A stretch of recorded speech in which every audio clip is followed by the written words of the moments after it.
Good afternoon and a very warm welcome to another episode of Insight. Today we have with us a guest that I've been really looking forward to interviewing, Ishan Tankha, who is a photojournalist, an independent photojournalist, I should clarify, based in Delhi. He's a rare breed in India, a photojournalist with impeccable instincts, high visual literacy, and deep compassion, all at the peak of his powers. In fact, I predict that this phase in his sure to be storied career will be remembered for a long time as his work becomes inexorably linked with the history of this idea that we call India. He has worked tirelessly, often in dangerous situations, and has always come away with the essence of a place, a time, and a people. Always elevating, never reducing. You can go to his website and explore his many achievements, exhibits, and stories. But today on Insight, I hope to unravel the most significant and relevant of his vast repository and understand the intellect and heart that make it all happen. So, good afternoon, Ishan. Really happy to have you on Insight. Thanks, Hari, for all those lovely words. Firstly, okay, we are in a very strange situation, all of us in the world right now. So, how are you doing? It's been a strange time this entire year from the end of last year. But specifically about now, I mean, I don't think I can complain about too much personally. I don't have any real problems. I would hope like you. But when I go out, it's a very different world. And the differences between how I live and how the rest of this country lives becomes even more obvious. So yeah, it's a strange time. We don't see faces that often, but must always keep it in context. Yeah, absolutely. So, was it hard, to decide to go out and work when many people, including people in our so-called industry, are staying at home? Um, I think that question about whether it's safe or not is becoming relevant to nearly every assignment I do. Uh, it's not just about COVID. It was the riots before that, and the the the violence during the peaceful protests, the state violence largely. Um, so you don't want to get caught up in that. So you're constantly telling people, or someone is telling you, be safe. So it's I guess we're getting used to hearing that. And yeah, of course, COVID uh, brings about the situation where it's not just you're putting at risk. Your the family that you live with, your neighbors, the people you meet, your subjects, and going from place to place. So yes, it was definitely a question in my mind, a very important question. And I actually didn't intend to go out and take pictures. I went out for grocery shopping, and and I ended up seeing things which I took some pictures of, and then it became like, hey, I maybe I need to do this. And of course this was very different because I live with my wife, and uh, this would be, and she's slightly asthmatic, so all those concerns become amplified. Yeah, of So course. yeah, I'm taking the precautions, as it were. Maybe I'm taking too many precautions. I would like to think that. What kind of precautions have you been taking? Oh, well, to begin with, masks and gloves in certain situations. I don't wear gloves all the time because you need to be really careful about wearing gloves, because you're doing the same things. You're touching things, and then inadvertently you may touch, say, your camera with those same gloves and then put them to your face. So you defeat the purpose. And so they give you a false sense of security at times. So of course, when I'm outside, I'm sanitizing my hands, and also my equipment. If I've been in a slightly crowded place, which increasingly is becoming more common. In the beginning, there were not that many crowded situations I was putting myself into because I was being extra careful. But I think fatigue also sets in. Of So course. yeah, so you take those basic precautions, and then when you come home, I use a alcohol swab to clean my equipment. I do that in the car. Then I clean whatever else I can, swab, clean my hands, take my shoes off outside. Uh, I usually take my clothes off right at the door, and put them for a wash, um, and go for a bath. That's about it.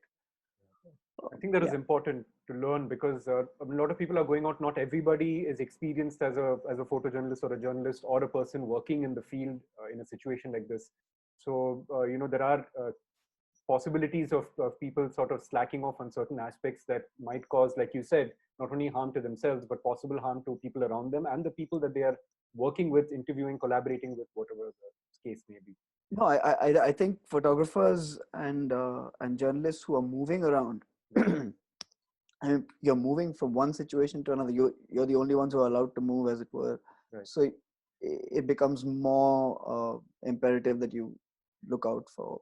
Yeah, and then the scale, of course, goes up as you move closer and closer to the front line of the actual medical and healthcare work that's going on, and things like that as well, Yeah, where of then course. PPE suits and other things come into play.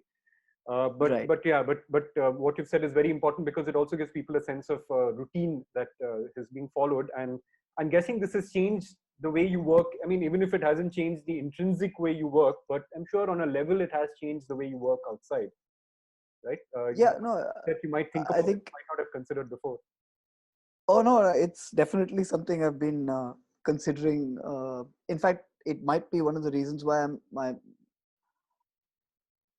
I'm a little distracted while I'm taking pictures these days, because you're concerned with too many other things. Am I going too close? Did that guy just brush against my shoulder? You're distracted by personal things, Right. which, uh, I mean, at first they're personal. Of course, they're compounding. They affect others also. But first they're like, shit, have I put myself in something stupid, and then I'm going to go home. So you're thinking about all that, and you're taking pictures. And you're taking pictures of things which are very real, and they're not nice situations, Yeah. most of them. Yeah. uh, so it's a very uncomfortable feeling.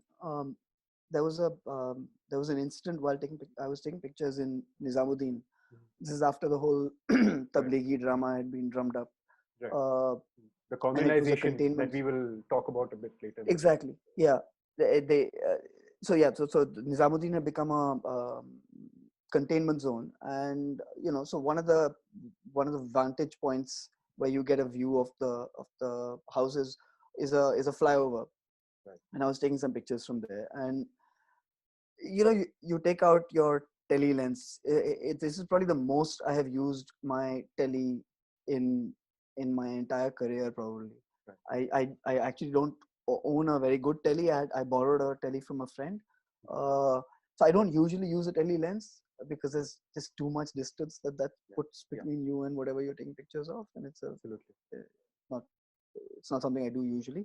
But here I did, and yeah, I felt like I was in some sort of safari park. I was going to take picture, and someone appeared at a window, and I'd go click, click, click, and so it was a very weird, awful feeling, actually. Yeah. And people started gathering on the roofs, and some were friendly and waving, or saying, "Hey, take my picture." Mhm. But there was one gentleman who was not very happy, Right. and now this is a distance of about, I don't know, about 60, 70 meters, Right. maybe a little more. So it's not really audible, but you can sort of carry on a brief conversation. And he was yelling from there, then, what gives you the right to come here and take my picture? Why can't I do the same? And, there were really strong words. And so I felt compelled to stop taking pictures and try and converse, shout across. And I was like, "You're absolutely right, but this is, if I don't take pictures of this, how will people know that that this is what's happening? And you're confined to these tiny spaces. You have one window, maybe 8 people are pouring out of that window. Right. uh, you know uh, I mean, he wasn't buying that. I Yeah. totally understandably. It's not a strong argument when faced with that. Yeah. And uh, and someone started throwing little pebbles as well. Right. And I got the hit. That obviously, I was not appreciated, and I left. I heard about other photographers getting pelted with stones over there, Right. and though of course no one should get injured and Yeah. hurt on the job, Yeah. or even not on the job, uh, but I could understand where that anger was coming from. That Absolutely. you're this sort of documenter, but at the end of the day, you're documenting someone at their weakest possibly, and they Exactly. don't like it, and they don't want you to do it. So And totally yeah, and understand. without their, and when their consent is obviously not there, then it becomes a far harder situation to be in. And the irony, of course, is that you specifically, and like many of us, are the kind of photojournalist who works almost by osmosis in terms of the proximity, and how we sort of understand how things are playing out, what people are saying, what they're doing. And now suddenly you're behind this huge tele lens 60 meters away, which is, like you said, unthinkable way to work in normal circumstances, Yeah, and forced to do this because of the I mean, situation itself. I was trying to take pictures at that point of people living in small spaces, but I'm doing it from a huge distance. So there's Yeah, visually and kind of, I guess, morally or whatever, there are issues that crop up with that kind of an approach. But yeah, but I yeah. guess So I think it's just be open to understanding that situation, right. not just as a this is it's not your God-given right to take that Of picture. course. So you just have to understand that situation, I think. Sure. At this stage, I'm going to start asking you about your work around COVID, and while we will move on to the primary body of your work related around this, which is towards the migrant crisis, I am going to start with healthcare and the various aspects of healthcare, right from when people are sort of tested and put into the healthcare system, and then finally, unfortunately, if they do perish as a result of the virus, what happens. And I'm just going to share some images.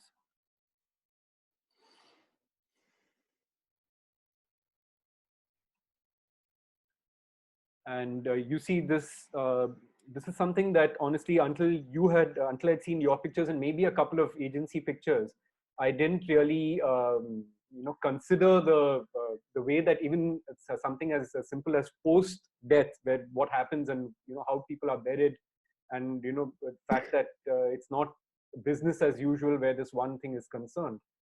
So I'd like, I mean, I'm not going to go on about it, rather that you tell me about what's happening here. Of course, as the text says, the following images are from a burial site in New Delhi for those that died of COVID-19. I'll let you take it forward.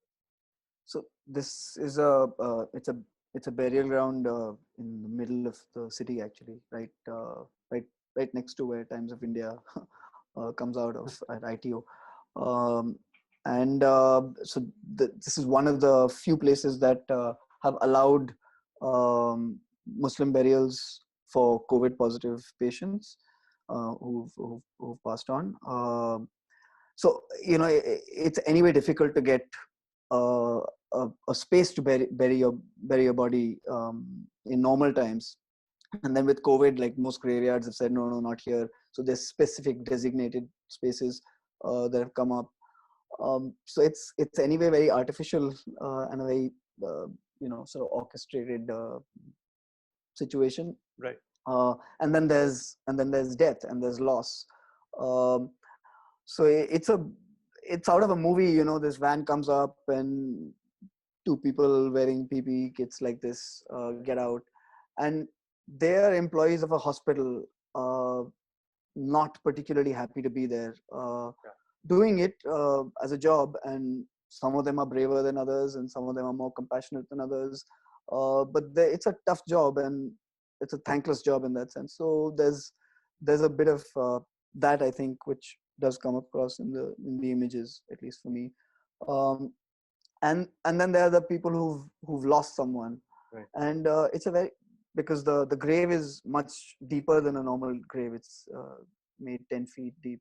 Okay. And I mean, I'm not a professional, but from whatever I've read from the WHO guidelines, it needn't be this um, this distant and this sort of difficult to do, because if the body has been sealed properly in a hospital, which all the bodies are, Right. um, and they're properly sealed, they come in sealed bags.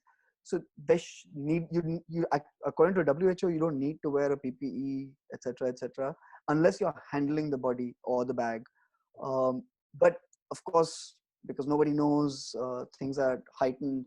So in the beginning, I was there on the first few days when the burial started, and the families would arrive, and then they'd be told that, hey, you need a PPE kit, you need rope, how you going to put the body down, and there are only two of you, but we need four. So these are not situations, these are not things that you should be dealing with when you've lost someone. So it's a very cruel situation. And everyone's being distant. It's not like I can say, hey, I'll put my camera down and go and help you, because You can't. then I'm yeah. Yeah, So in this one situation, yeah. you can't. Yeah. Yeah, it's very, I would imagine it's probably one of the loneliest situations for those who are you know there to bury someone. Yeah, and you hear so many stories, even from doctors and healthcare workers, of how so many people who have passed on because of COVID-19 have had to say goodbye to their families, if they're lucky, on a video chat, and if they're not, Yeah. then many people have had to die this lonely death, and it's a lonely death for the people they leave behind as well. Like you said, Yep. it's a very Yep. heart wrenching thing. So you've seen at least some parts of this on the front line, and how prepared do you think our healthcare system is, for this? Because personally, I feel it isn't. But since you have been out, I wanted to ask you. I haven't really been to the hospitals. Okay, That's one part which I haven't ventured into. sure. Um, in general, I think our healthcare system is anyway not the strongest. So I think it will obviously have issues and problems, and with this kind of with these numbers, it will tend to collapse. So I don't think it's prepared. It could have been prepared, of course. Things could have been done differently, definitely. From PPE kits being procured on time to all kinds of things could have been done better, of course, and they needn't have been this disorganized. But yeah, it's going to struggle, is what I would imagine. For a while to come. But you would have seen other, sort of arms of the state working on ground, while you've been out. Of course, the police being one, they've been out a lot. You've also probably seen other You know, workers. What so have you noticed so about those? so strangely, in the beginning of the lockdown, there was, apart from the police, there was nobody else on the roads. There was no movement of, I don't know, ambulances or things you think would be essential that would continue. Right. So it really looked like this was not a health crisis, but some sort of law and order situation. And everywhere there was, where people came out, they were being beaten up by the cops, and uh, very violently beaten up. So it was a Especially people very from a certain class, I guess. well, yes, of course, because the the ones who were better off didn't need to venture out. So the ones who were venturing out were the ones who needed to get food or didn't have a fridge or Right. had other compulsions. Um, so they were the ones getting beaten up. So it was a very strange sight, and I really didn't see any other government or state sort of workers Right. on the road much. Um, so in terms of the response of the government, it seems to be largely from a law and order perspective of keeping people indoors and not much more. Even in Gurgaon, like I was moving around in Gurgaon a little while, and even the people who were providing sort of relief over there said that on the road you'd never see uh, a government vehicle carrying, I don't know, ration. It was all private players, all people who had resources to help others maybe. Right. But yeah, Yeah, so I so saw that very little. Yeah, and it's in the pretty much, beginning, yeah, and then it's then it picked up. okay. And you see a similar situation all over. I mean, even in Bombay, I've noticed exactly the same things. When I've been out, literally people standing next to me, but who are from a different class, were either berated or chased away, or even lathi charged in a minor way by the police or the authorities. While I, who was standing right next to them, was completely overlooked, because obviously I, Mm. look like I'm more privileged. There's certain things you Yeah, can't hide. So yeah. yeah, so these are things that are definitely worrisome, but also an indication of how the systems have been working anyway before anything called COVID ever hit our imagination or our lives. So which makes me sort of Absolutely. move on to the migrant crisis. So the lockdown has sparked off a tidal wave of challenges, mostly affecting those people who are central to the progress of India and indeed any country. The workers, especially those on circular migration routes. So, I wanted to know what you had learned and seen from this gross violation of human rights that has been there long before the pandemic. Let me make it clear that I do not look at these people as victims on the margins, but those who endure with great dignity and courage in the face of unthinkable odds, and have done more to alleviate poverty in the vast non-urban tracts of the country than any government or state institution. And to quote the economist Jean Rez, the lockdown has been like a death sentence for the underprivileged. The policies made to contain the pandemic have been made or influenced by a class of people who pay little or no attention to the consequences of the underprivileged. And I'm going to pass it on to you at this point, and start to look at the many images that you've been taking when you've been out. So let me just start off with one that really, it really broke my heart uh, when I first saw this image, Ishan, because it was right after, and I think you had, maybe followed this. It was right after. Sorry, let me get back to that and pause it. Yeah. Right after 16 workers were killed on a railway track trying to head home to Madhya Pradesh, and it just this is just staggering, this image. So please talk me through what you were seeing when you were in these spaces. So this was already many weeks into the lockdown, and we'd been seeing, images of people walking, long lines of people walking out of the city, out of Delhi, in every direction. I mean, pretty much any locality you stepped out right in the beginning, you just had to step outside your house, go to the main road, and you would definitely see someone. I live at a fairly important junction, so I just had to step out onto the corner, and there are always hundreds of people. So this has been going on for weeks, and in any case, in India, I think, or at least I wear blinders, because if you don't wear the blinders, you can't really get Function, yeah, get by, because there's so you can't function, yeah, because there's so much that of course. should rightfully stop you, so you wear blinders, right? So a few weeks of watching people walk had obviously made my skin a little thicker, Right. and the problems I had with, say, driving past in the beginning, I was not having.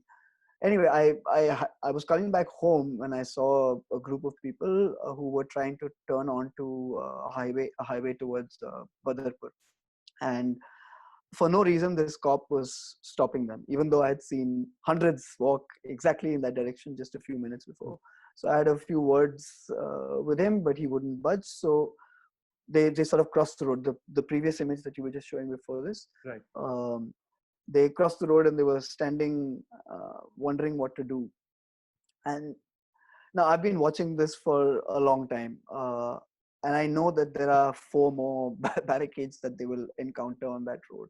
Right. So, so they were discussing with someone close by, that where should we go from, and the cop had told them to take a detour which would essentially put another 10-12 kilometers onto their walk. For what reason, I have no idea. So this is what I mean. Like, I mean, the whole purpose of that barricade over there is what is to make life difficult for people, or is it to actually help us? I don't know. I mean, I think anyway, I'm digressing, sorry. No, no, So no, no, no. It's well, right. yeah, And so I don't know. I don't know if the cops main job is to help or to actually make it worse, because this is, as you rightfully said, right after the 16 people had died on a railway track. So that cop over there essentially made them change their direction, and finally someone told them, why don't you walk down the railway track? And Right. it's obviously a smarter move because there are no cops on it, and you can go right past Yeah. and you'll get out Faridabad, and And there's you'll no be, getting lost or, there's no getting you know, lost. It's easier in some ways, but of course it's dangerous. And yeah. once they stepped onto the tracks, I was I was torn between taking pictures and telling them that, why don't you walk off the tracks, Yeah. because Yeah. obviously when they walked off the tracks, it wouldn't make my photo. Uh, but so anyway, I kept telling as many as I could that maybe one should not walk on the tracks, but it is easier to walk on the tracks. It's very Yeah. difficult to walk in the brush on the sides. It also shows how much of misinformation or lack of information also there has been, where so many people who are walking like this had no idea that trains are still running on these tracks, and which is why the major accident happened in the first place. Those people just didn't know, that Yeah, that this kind of a thing would even happen. So yeah. it's very Well, yeah. thankfully by this time Yeah. they were well aware, Right. and were keeping it in mind at least. And Yeah. they actually managed. I was talking to one of the people in these images, Right. and he managed to get home in 2 days from this point. Oh, okay. He got lucky. He got a tempo which dropped him. I think it was Bareilly. So it's and these things also are so random, right? The help that comes, the thing that makes your journey just a little bit easier are so much left to chance. You could, as much be struggling and walking for like 2 weeks as much as has chance upon someone who's going to give you a ride back.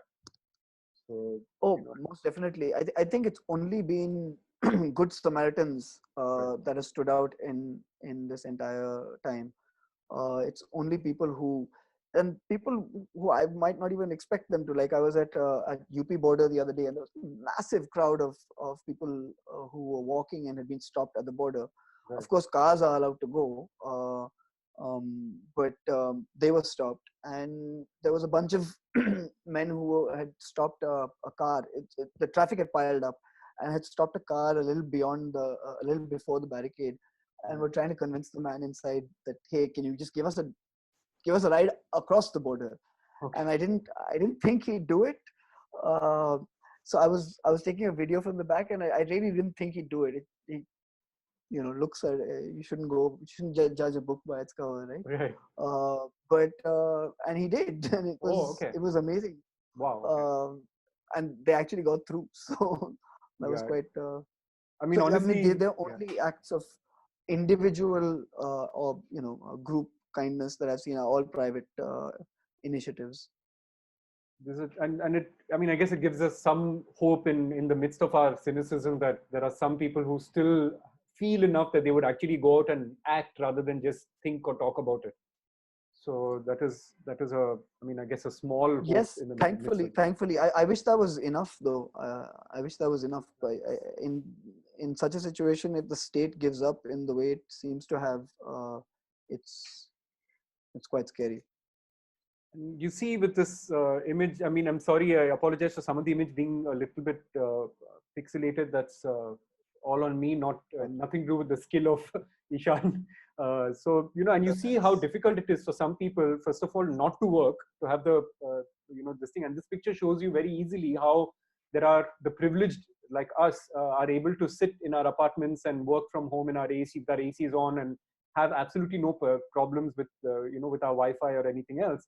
But there are many other people who have absolutely no choice, and they have to either work or be at home in a confined situation like this, where there is literally no room to even sit in any sort of a way that is human, or any sort of a way that is palatable. yeah. So this was in a working class colony in Gurgaon, Right. sort of near some of the high rise, Right. near some of the high rise buildings. So these are all people who work in those buildings. They're guards, they're maids, and gardeners, and that, as expected, tiny houses, one room places where there are four people, five people. uh, yeah, as I sort of say, being confined is no, it's not a joke. You can really go mad in there. uh, Yeah. I have a terrace. A lot of my friends don't have a terrace, and I can go out and see the sky and still be okay. My Right. wife hasn't left the house in 2 months, Right. and she hasn't felt confined in the same way. Right. So it's so much about privilege, and so much about where you are, how you live, that you can get through a lockdown, no problem. But if you've got a cycle and uh, you don't have any other means of transport because all public transport is shut down, Right. you're going to be walking for kilometers and kilometers. and, and And it's, the series of images, you can see how people. you Okay, know this. this image was the first image. When I said I stepped out to go and get some groceries and come back, Right. this is the first image I took, and this was right out, just a little beyond the Ames. Uh, and I stopped because there was this man sitting on the side with this woman in his lap, Right. and she had a fever, which made me take 5 steps back. Yeah. And Yeah. I won't forget those 5 steps because it was a very awful feeling. And I Yeah. I Of don't know course. if he noticed or not, because I was also taking pictures while I was while I had been talking to them. Right. But I noticed those 5 steps. But that instantly changed my. I had gotten out of the car thinking, hey, okay, fine, maybe I can drop them somewhere. Right. But they said that she had fever. I didn't know what else to do, so I Yeah. just waited. And And it's so counter instinctual, right?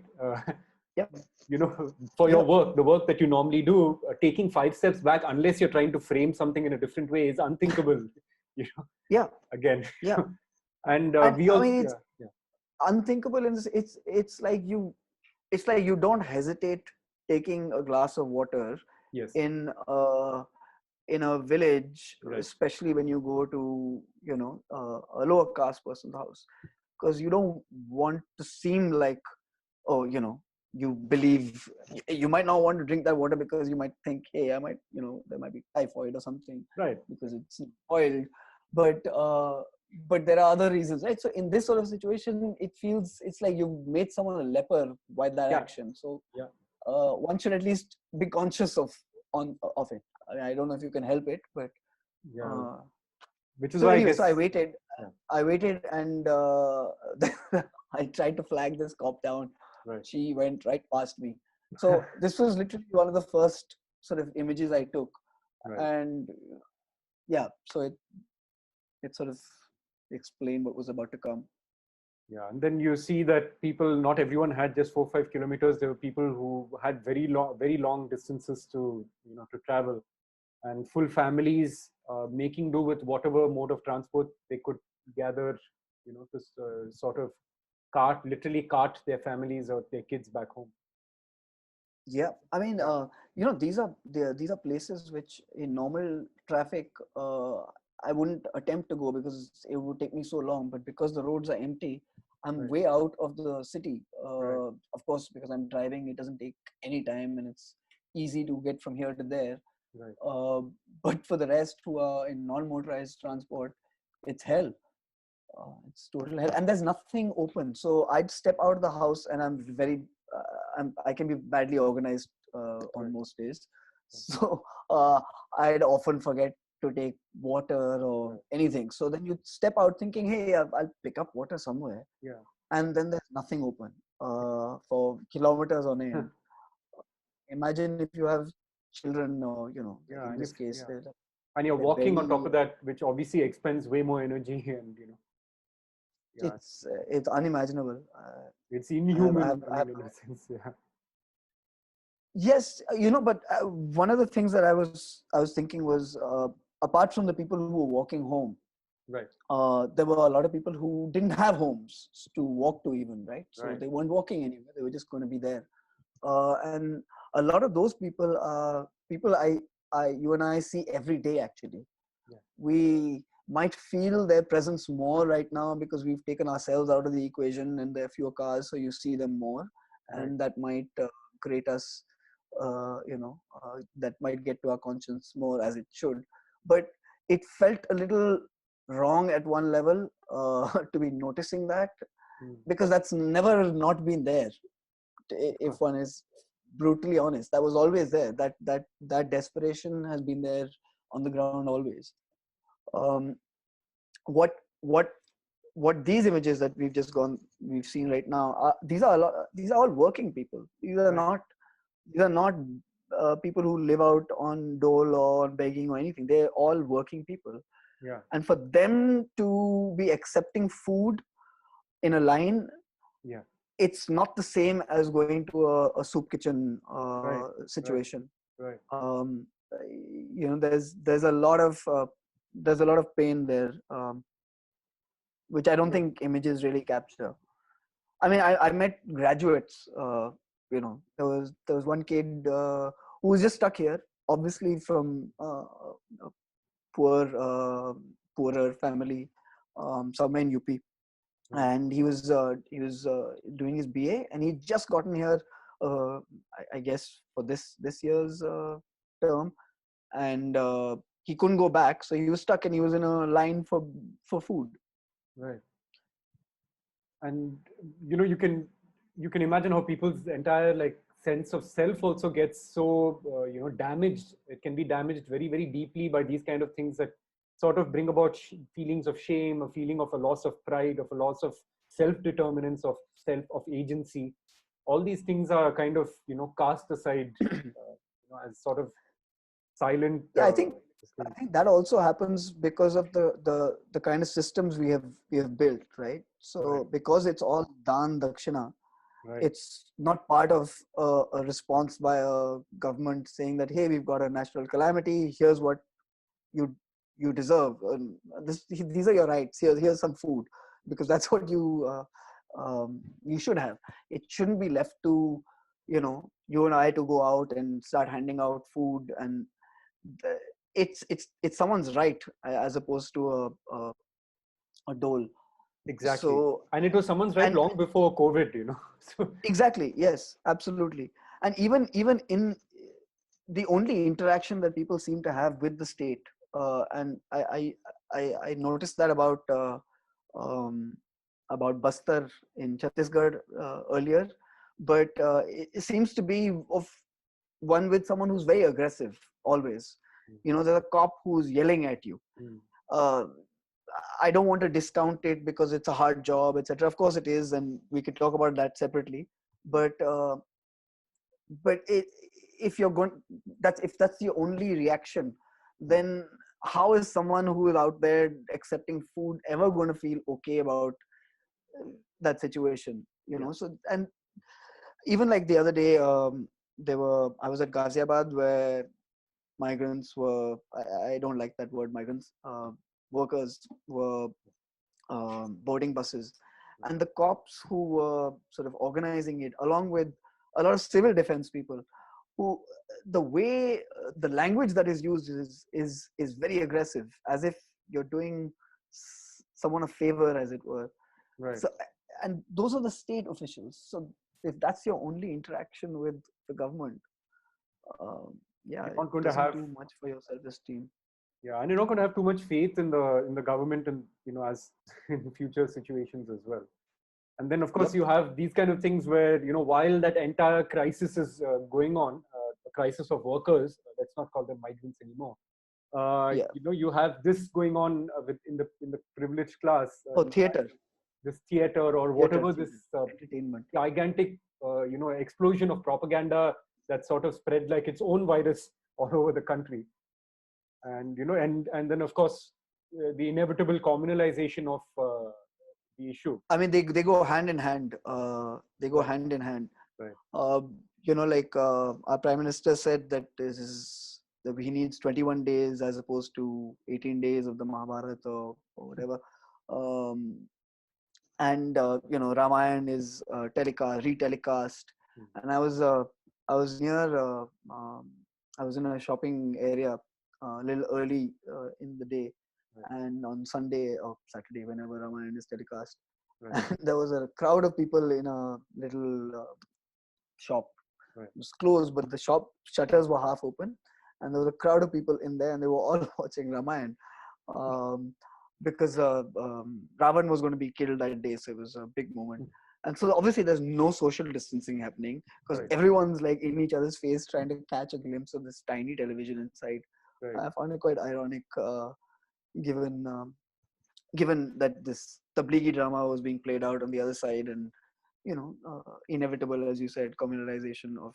So I think COVID just sort of it highlights the same things that were highlighted earlier. It just emphasizes them a little more.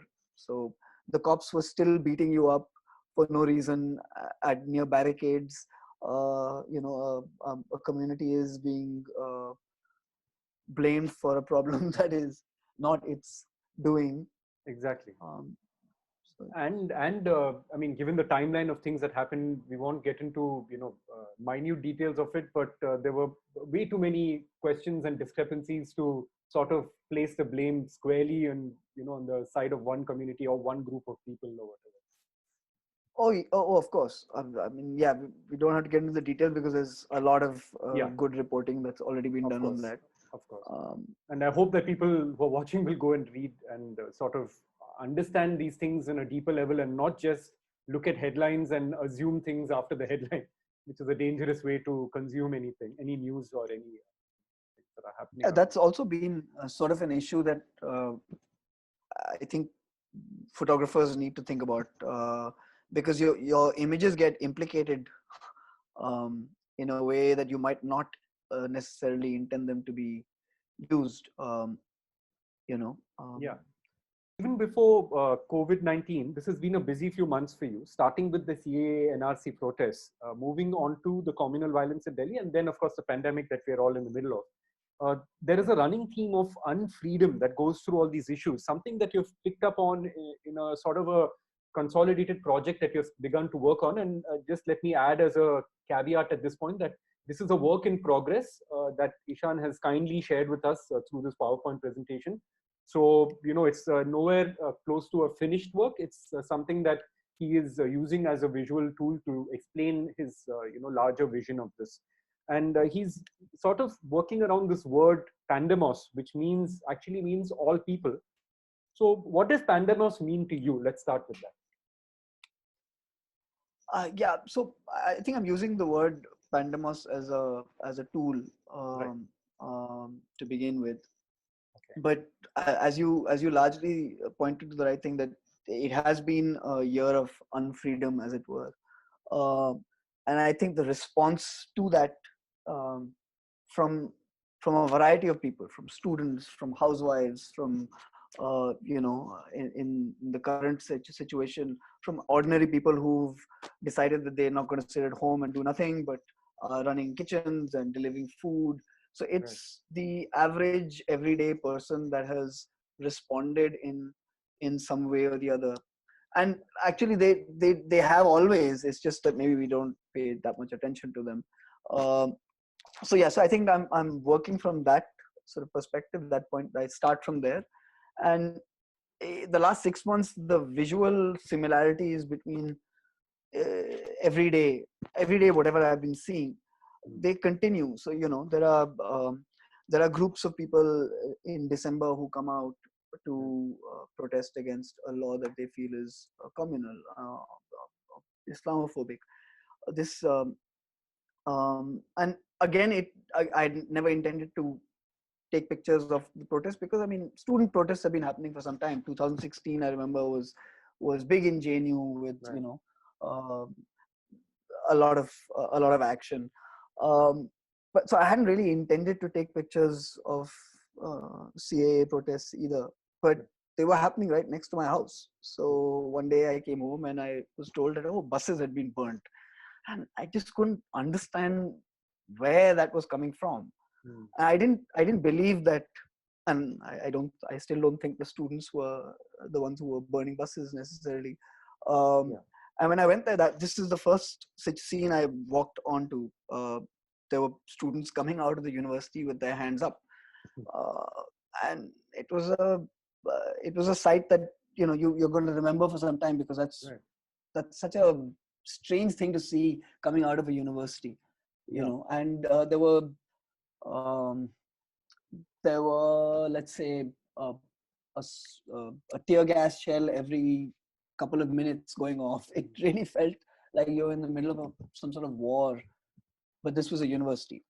And where one side was decidedly not fighting back. So Yes, completely. Completely. They were cornered and they were being attacked I mean, this by was, and this is the kind of things that were actually happening, on the student side, which is, as you can see, very peace oriented, or very, this thing. There wasn't much violence This happening. is from Shaheen Bagh, Right. and Shaheen Bagh, as we know, started off as just a group of housewives who were out on the street protesting against the brutalization of students in their backyard, in their neighborhood, Right. which then, of course, turned into um, a movement which sparked off many other Shaheen Baghs. And this is all spontaneous. This is all uh, people just coming together because they feel that something really wrong is happening. And if you look at all the images that were coming out at that point, Yeah. they were really wrong. Like Mm. what the cops did inside Jamia was despicable. Right. The It looked like a war zone. The next few days that we went inside, the library And looked like a war zone. yeah, and those images, yeah, are coming up as we discuss the actual, the CAA-NRC protests in a short while in this interview. I have a set of those images that Ishan has taken right after the library, so-called bastion of learning, was attacked. And you Mm. see in the set of images how, I mean, Ishan is trying to build a sense of place, of time, of story, and yeah, I'll let him talk about it. Rather than me this thing. And of course, this is ground zero at Shaheen Bagh, the famous India outline that was being sort of made and then elevated. Yeah, this was quite a project. I think our friend Mustafa Qureshi, has documented Shaheen Bagh in great detail, and he has some amazing shots of when this map goes up. But this is all collective effort, and there Yeah, were just a bunch of students, some of whom seem to have been arrested now for yeah, completely bogus charges. I mean, they're out there, they're painting, they're singing, they're holding hands, and you right. can call them, jholawalas, you can call them whatever you like, but they're definitely not uh, criminals. And they're not a threat. I Uh, mean, firstly, they're not a before we, threat to anyone. yeah. They're not a threat to anyone. Uh, So it is pretty ludicrous what has gone on in the guise of law and order in Delhi. And then you see, now we're slowly moving on to, in this project, and we will come back and revisit each of these, segments in greater detail. But just to sort of understand how these things have a common thread, you see a relief camp for the victims of the riot or pogrom, depending on which side you view it from. mhm. And the kind of things where yeah, Yeah, so sorry, I'll let you. this basically continue. I mean, it's a visual continuity for me. Mm. The barricades. I mean, I thought it was sweet that they'd put up this image of roses Yeah, as a barricade, but yeah. So you see barricades being put up by colonies now. So saying that no outsiders, or in some awful situations, no Muslims allowed. right.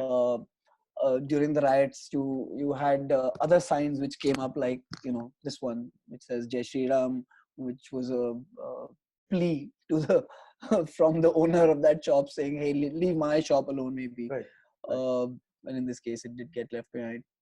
This is like in Bangalore when, of course, the only riots that I've ever been a part of. In the middle of it was when the great thespian Dr. Rajkumar was kidnapped by Veerappan, and Right. all shops, all these things, any place that had a glass front had to have a Karnataka flag on it to ensure that they weren't, or have a Jai Karnataka on it to ensure that they weren't attacked. So it's a similar situation here, but also a Yeah, rallying that cry for the happens. people who were actually perpetrating the violence.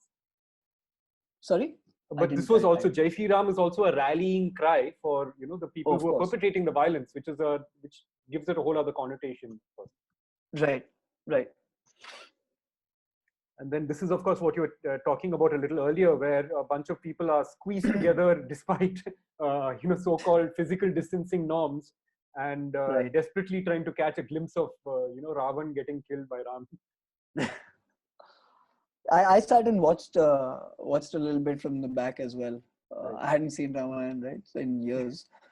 Uh, Yeah, I mean, I don't think any of us have seen it since the 80s. I mean, we are 80s kids, so I actually started watching it again because those arrows were flying towards each other, and I actually wanted a shot of one of the arrows exploding against, but I couldn't. There was just too much light outside, and it wasn't ideal condition. But yeah, that's what I was waiting for. The challenges of of photography. when you need those two arrows, banging into each other and a cosmic boom And happening, it's not like. I seem to remember them going on for hours. Like half the show used to be that, but somehow maybe they've re-edited it for, I don't know. I also have a recollection of them going on for very, very inordinate amounts of time. Yeah, exactly. I saw it and I was like, more graffiti. Yeah, so this was, of course, more direct and more nasty.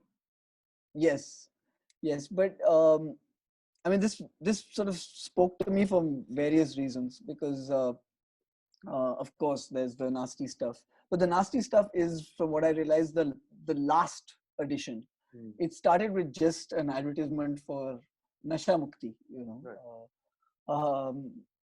And then there was some NRC graffiti on anti-NRC graffiti on it, right. which then got taken over by We Want Hindu Rashtra, etc. I went back to this place just a few weeks ago. So this was during the riots. This was at the end of the riots, actually. After I think I shot it towards the last few days, and it's still there. This graffiti has not been whitewashed. So just like the whole of Shaheen Bagh was whitewashed. Yeah, exactly. On the first day of the COVID lockdown, all of Jamia, and there was some beautiful graffiti paintings on the wall, which were just whitewashed. Those could be whitewashed, but this, of course, is important information that must live on for years. And of course, and they've added more. This picture doesn't have it, but they've re-emphasized some of those statements by painting one more. Glorifying Nathuram Godse. Of course. So yeah, that of course. I mean, it's a complex. Gandhi is a complex topic in itself, so we won't delve into it in any way. But instead, move on with this. And you see, now we're of course in the heart of the aftermath of the violence that took place. And you see how neighborhoods, families were devastated. I mean, it, as you were saying earlier, it seems like a different time that all this happened in. So while I'm looking at this image again right now, my eye is only going to the trunk on the guy's shoulder. Yeah. And to me, it's another image of someone walking with their belongings. Right. In fact, just a few days ago, it's not in this edit. Maybe I can add it. I can send it to you. There's a very similar image of a young man walking with his trunk on his shoulder. Right. And yeah, so to me, these visual sort of clues say much more about what India is right now than putting them under headings of riots and protests and pandemics, because this is everyday life almost, right? The alienation of the everyday in India. How like you're saying, visual cues, how they sort of persist and form this continuum, and then you realize that, the continuum was always there. Certain circumstances have forced us to pay attention to the continuum now. Yeah. And even if we were aware, I mean, it's not that we were, of course, we're not totally unaware as people, but even given that, there's a certain level of, like you said, thick-skinnedness that comes in from having to see this on a day-to-day basis. And, now all that has been sort of ripped away. And you see how, things have changed so much. And this, of course, there are, like you said, this is another visual cue where there are, like you said, many barricades now to block people to come in from certain neighborhoods, certain gullies, certain spaces. And even in Yeah. certain villages all over the country where there is one road going in, one road going out, where that road is completely blocked so that no outsider can come in. But this is not Right. from one of those barricades. It's actually a barricade that was used to demarcate during the, the communal tension During that the was communal violence. happening. So, Yes, I don't know. I don't know. Maybe I'm wrong, but maybe there's some value in taking the captions away and just looking at these images, because they'll tell. I think they seem to tell. They tell me about this time uh, without needing that other information. and then again, now we move towards, back to the long walk home. And, Yeah. this picture on the right is, I mean, of course, there are many beautiful pictures, and we're not here to, to glorify aesthetics at the cost of humanity. But there are certain themes that come in, like even the shadows of the birds, it's again, unfreedom is this word that's been bouncing around in my head a lot.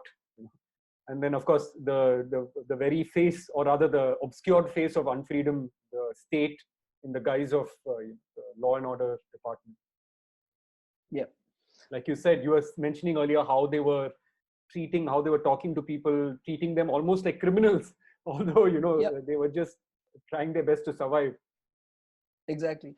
And there's no space given for any hardship that someone is feeling. Like, this family has a child, hell of a lot of saman that they've been carrying, and now they're being told that they have to get onto this bus to go back to where they came from, which is Sarai Kalika, where they had gone to in the morning, expecting to find a bus to take them home. But Wow. so there is no clarity. There is no actual information. Even the other day, this is like 4 days ago. So at the end of the lockdown, almost, right? At the UP board in Ghaziabad, where people were being herded onto these buses. Right. As it turns out, those buses weren't taking them anywhere that they were claiming to. They were just taking them to a large sort of open space where they were going to be dumped for the next who knows how long. So there is no information given. So you're just supposed to surrender to the system. It's like absurd theater played out in real life almost. You can't.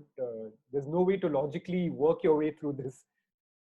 No, and this, you'd never stand for any of this if it was happening to you. Imagine if you were at an airport and you were told, hey, get onto that plane now, get off that plane now, get onto this plane, and then you land up at the wrong airport. Yeah, that would be a Twitter storm waiting to happen, for if a privileged person was put through that. And even if it was a slight delay, or if your name is a certain Kunal Kamra and you were asked to not board a flight or whatever, such a huge outcry that happens, but not too much as much in this, I guess. Yeah. Yeah, and again, this speaks to me of the uncertainty and the kind of and back to again our great the citizens of the pro-India citizens, or the people who are the real citizens of India, unlike some of us who are Right. blindly going to support and have blind faith no matter what happens. It's surprising. It's surprising how so many people, even people I know, who were so taken by these actions. I mean, I have no problem with expressing support for people on the front lines. Of course not. Yeah. Absolutely none. But actual support would be important, I think. Maybe before we light the candles, like get them the gear, get them. Our friend Ritesh Uttam Chandani from Bombay has been sharing images of the conditions that doctors are in. Yeah. The containment sort of apartments that they're staying in. There's no water. They're filling water in garbage cans.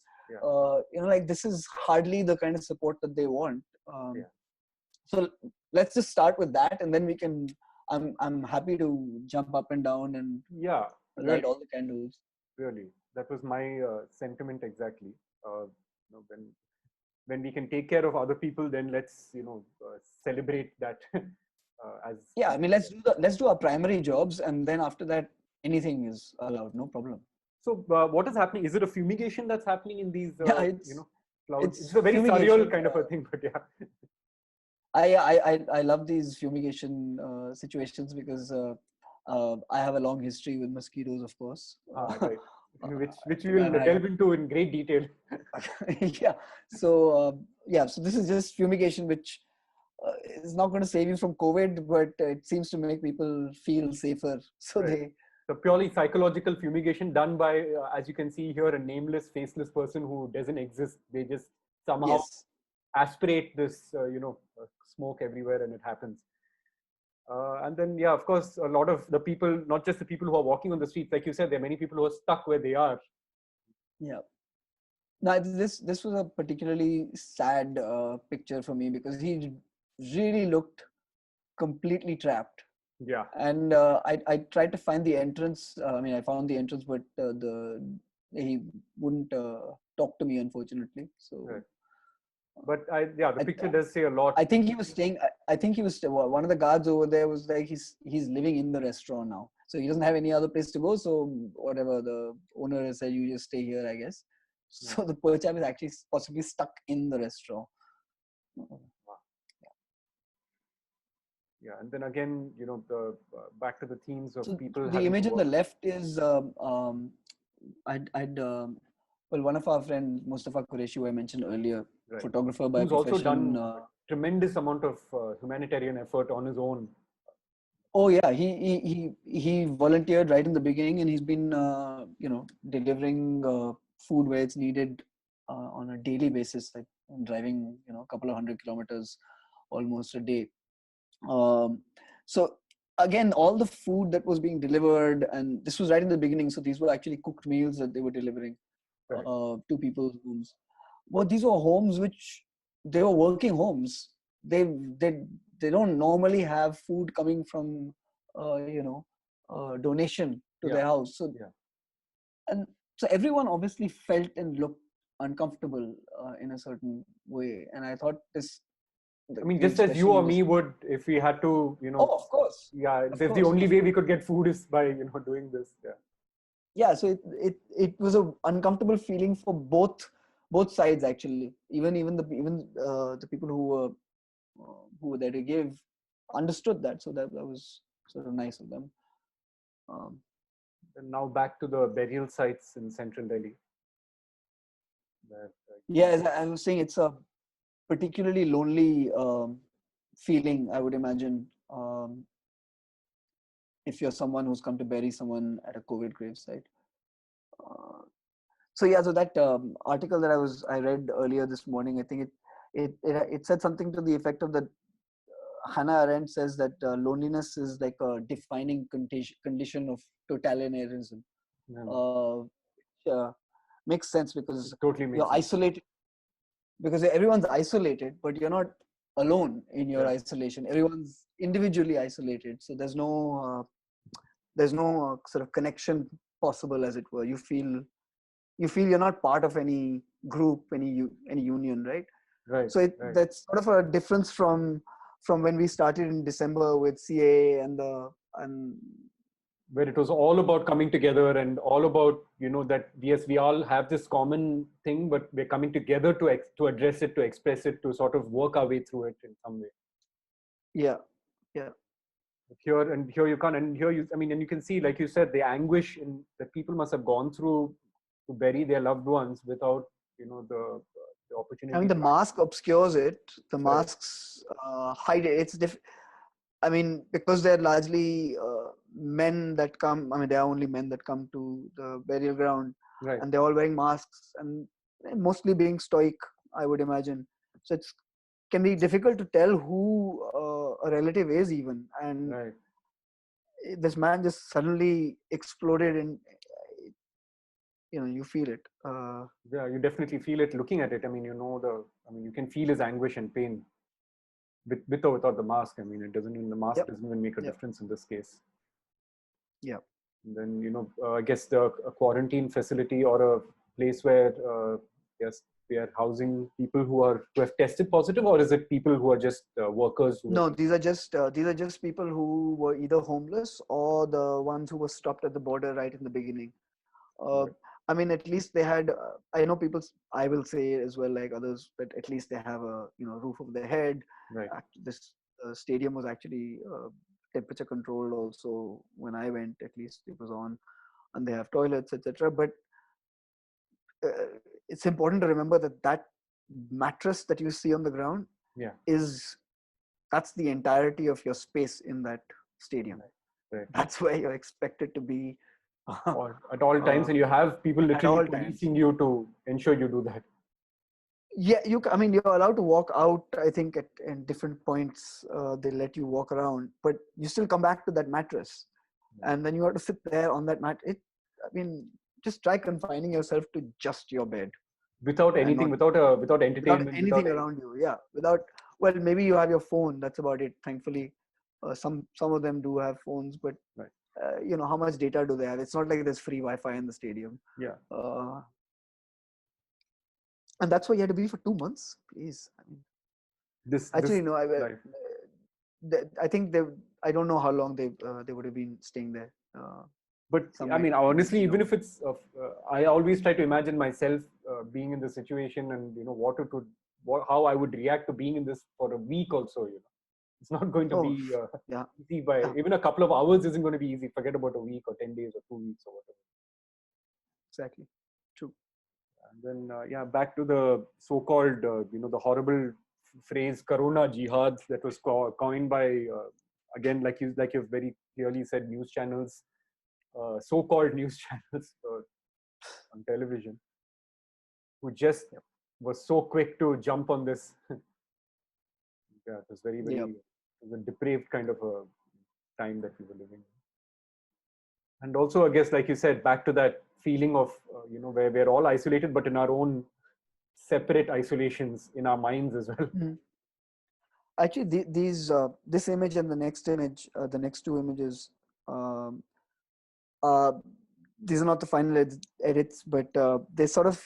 This was a shelter which was burnt early on during the lockdown, Okay. and apparently there was full scale stone pelting, and the cops had to be called in, etc. So it was a it was the first sort of violent expression during that time, Right. and it was essentially to do with facilities. People were complaining about what was available, the mattresses or something. And I don't know the details, but I went there a few days afterwards. But it was the only expression I found of actual anger Right. uh, against what was happening um, to a huge number of people. This was largely a shelter for homeless, as opposed to the working labor that was walking back. Right. Right. Um, but yeah, it connected with all that has been happening to me in Yeah, the and last also few months. the visual things of charred remains again takes us back straight to the Delhi violence and things like that. So Yep. so there's again these visual connections that are constantly taking place. And these images are of the remains of some of the belongings that were left behind by people, because they were resting under a flyover, and there were images which went viral, very powerful, strong images by Tashi from Express, I think. And so the authorities removed the people from there, but in their as things are done in their rush and their belongings which were left behind. So these people were taken away from here, and their And then shoes and yeah, stuff was left behind over here. So because they it were literally again probably connects. dragged out from there maybe Yeah, before they could even gather or their some of things. them ran away, to hide and hadn't come back. So it was just a lot of. There was nothing there to take. There Right. was just bedding, uh, a few knickknacks, but this was like they barely have anything to begin with. Yeah, of And course. then at the time when you're supposed to be helping them, you drag them away somewhere while they leave like the four belongings that they have. Yeah. It was just like reminiscent of the riots again, Yeah. and finding burnt goods lying around, suitcases open. Like these two images. they could be from the time of the riots or from the lockdown again. Yeah, I mean, shuttered shops. There are another set of images I have of shops with the CA kind of graffiti on them. Right. Also speak the same. On the left are the images from Nizamuddin when I was what I was talking about, vis-a-vis the tele lens. Right. And and when I was saying that it's easy for people to use images in ways that you might not intend them to be used. Yeah. So a few frames before this particular frame, right. Someone from one of the windows, threw some garbage out. But so now that one frame would become emblematic of this community. Dirty people, they throw garbage out. Whereas that is the truth for 500 areas. Yeah. A large population, right? Because there is no access to whatever any sort of sanitation or any sort of normal things. Yeah. So I think it's important to remember what your image has the power to do. I think sometimes I forget myself that it can say something much more. You might not intend to say that. You might not have set out to say that. But then the interpretation of someone else could change it completely. Yeah. So again, I found this the most. I found these situations quite heartbreaking. Right. And they're everywhere, which tells you what the kind of effect that this lockdown will have on the daily wage and the workers like flower sellers and chick makers and roadside mechanics even. So as we were saying, all the graffiti that is offensive to the state is taken off immediately, but in their rush they forgot one little piece of line, right? Which I don't know if they forgot it or this is done afterwards, but either way, it works for me. Yeah. No, and that also brings to light the importance of documenting these kind of things as they happen, because now a lot of this graffiti is only there in the images of photographers like you and Mustafa and others who were there on a regular basis. So without... Actually, I disagree with that, because I think maybe not as many news photographers spent a lot of time at Shaheen Bagh. Right. A few did. Definitely not. They weren't there every day. They were there for the big events, as it were. Right. But they were not documenting it as a movement of kind, maybe. But it did spark a lot of non-professional photographers. A lot of students from Jamia who actually did a fantastic job of documenting all that was happening.